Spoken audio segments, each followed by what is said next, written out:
Hey, I'm tripping, I'm sliding, I'm riding through the back like must have on a beat, Hello everyone and welcome to Gossip Girls!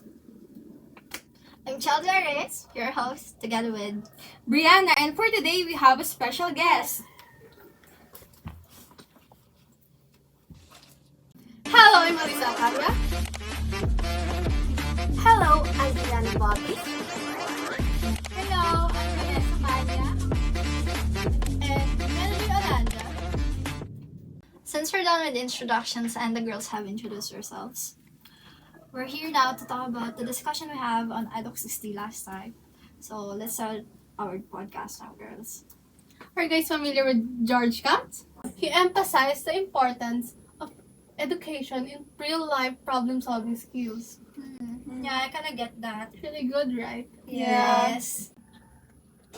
So, for our another philosopher, do you guys know who Herbert Spencer is? Yeah, Yeah, he's my favorite philosopher. So, basically, Herbert Spencer is an English philosopher who advocated utilitarian education. Yeah. Wait, what's utilitarian education? I don't remember that. So, utilitarian education focuses on practical knowledge and skills that will help individual in their life and works. Oh, so that's what utilitarian education is. Yeah, that's utilitarian education. Thank you.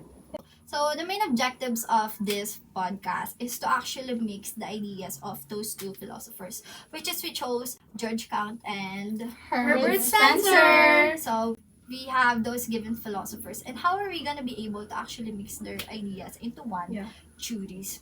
So we have George Kant, which is his focus is actually social reconstructionism, which is using teachers as an agent of change in our society, while Herbert Spencer focuses on attaining the needs of many than the needs of one. And why did we choose that, and why is it vital in our society? So there are certain issues that society faces right now, and I think this is very vital in our situation.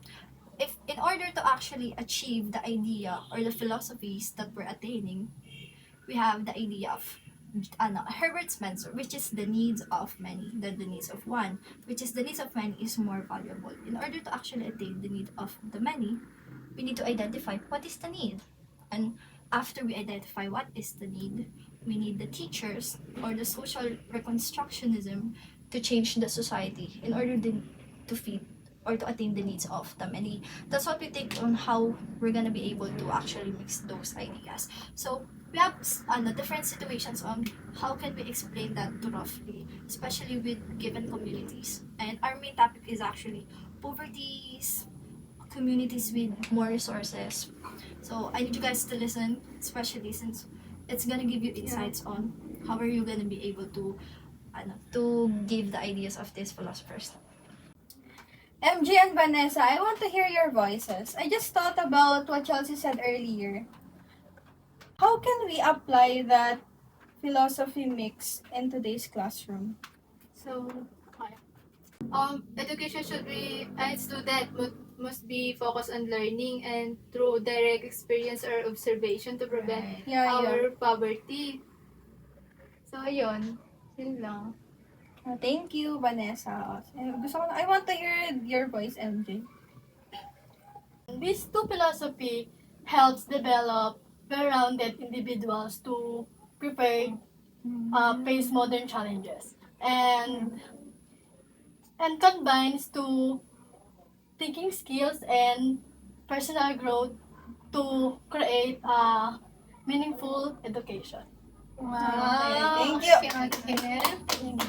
So guys, with the given information that you guys gave sa amin, which you guys gave to us, so they said that these types of philosophy can actually provide or produce well-rounded individuals. By how? How is the community?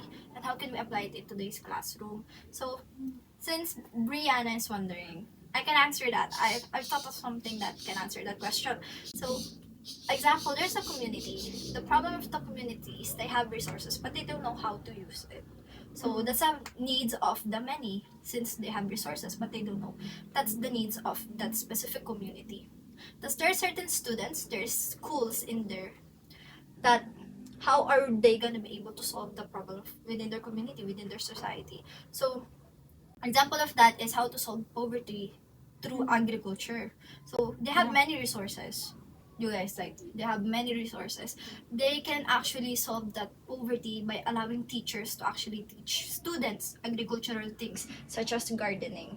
Yeah. So by that solution, we actually directed the focus on allowing and attaining the needs of many by also changing the society. Since by changing the society, we're allowing those children to actually grow up being very knowledgeable about agriculture.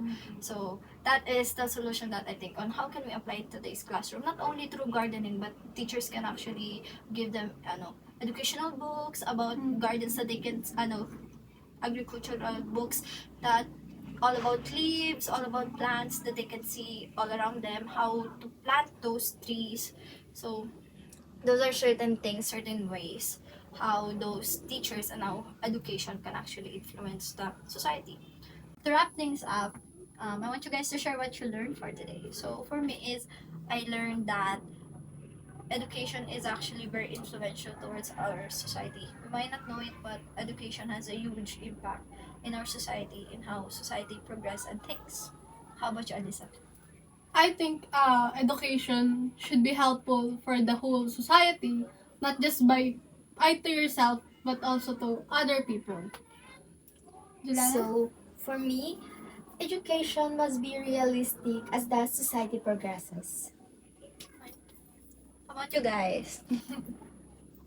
So for me, education is the tool or can be addressed the solution to our problem. For me, the two philosophy is focuses on active learning.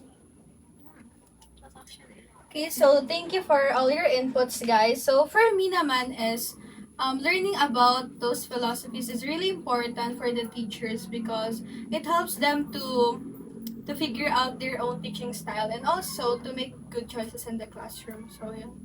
So don't forget what you learned today, which is Adaptive Reconstructionism Education. So again, I'm Chaelzy Reyes together with my co-host Briana. and our special guest. Bye-bye! Bye! Don't forget to like and subscribe to our YouTube channel.